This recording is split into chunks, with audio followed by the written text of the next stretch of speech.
Lines are one-dimensional, but if you put several lines together in the right way, a second dimension emerges, something more complex than any of the individual lines. Human beings are complex creatures. We make decisions based on a variety of factors: genetics, upbringing, feelings, beliefs, desires, and so on. Much of what we do can't be explained in terms of one specific factor, so one-dimensional explanations of our behavior are often misguided. Take jihad. What causes jihad? Is it poverty? If so, shouldn't we see jihad among all poor people, whether Muslim or not? Is Islam the cause? If it were, wouldn't everyone who believes in Islam be a jihadist? One-dimensional explanations won't help us understand jihad because it isn't the result of one factor. It's the result of three. If you're missing any of the three factors, the new dimension doesn't emerge. But when all three come together, they form what we'll call the Jihad Triangle. First factor, belief in Islam. To become a jihadist, you have to believe that there is no God but Allah, that Muhammad is his messenger, and that you have access to the commands of Allah and Muhammad. Islam is foundational because if you don't believe in Allah, you're not going to wage jihad for him. You might fight for other things, but it won't be jihad.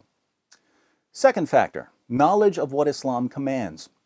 You can believe in Islam without knowing that Allah commands Muslims to fight those who do not believe in Allah, or that Muhammad declared, "I've been ordered to fight people till they say there is no God but Allah." When I quote these passages to westernized Muslims, they generally have no clue what I'm talking about, even though I'm quoting Allah and Muhammad. But the jihadist is familiar with these kinds of passages, so jihadists aren't merely Muslims. They're Muslims who know that they've been commanded to violently subjugate unbelievers. Third factor, obedience. The world is filled with people who choose the path of least resistance, people who do whatever makes them feel most comfortable. But some people are wired differently. They are willing to do whatever they believe is right, regardless of the consequences. You can kill them, they won't back down. This character trait, when combined with certain noble values, gives rise to heroes, men and women who will lay down their lives to help others. But when it's combined with belief in Islam and knowledge of Allah's commands, it results in obedience and a willingness to fight the unbelievers and the hypocrites and be unyielding to them. So belief in Islam by itself doesn't produce jihad. Knowledge of what Islam teaches by itself doesn't produce jihad. Obedience by itself doesn't produce jihad. Any two of these factors combined without the third won't produce jihad. You can believe in Islam and be thoroughly willing to obey Allah as long as you don't know that He commands you to wage jihad.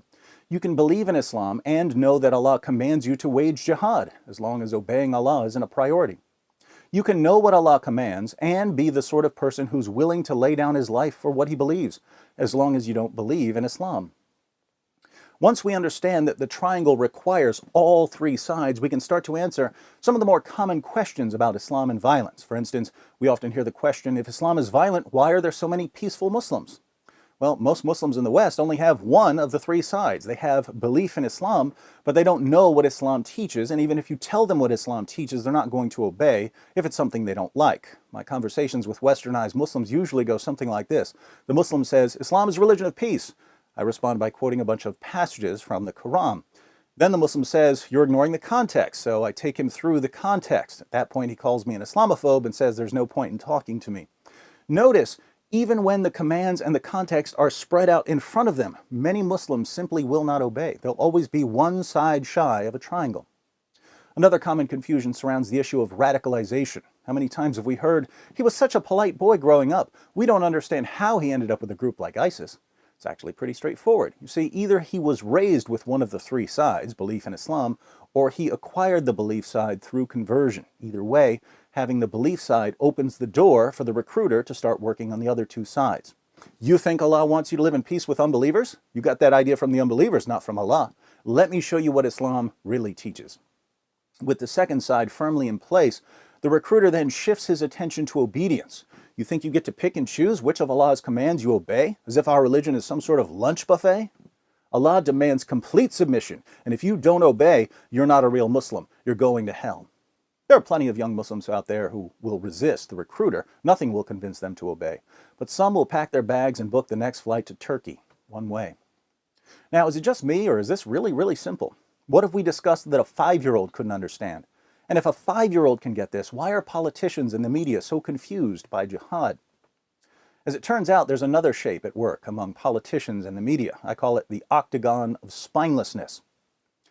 But I think we've discussed enough geometry for one day.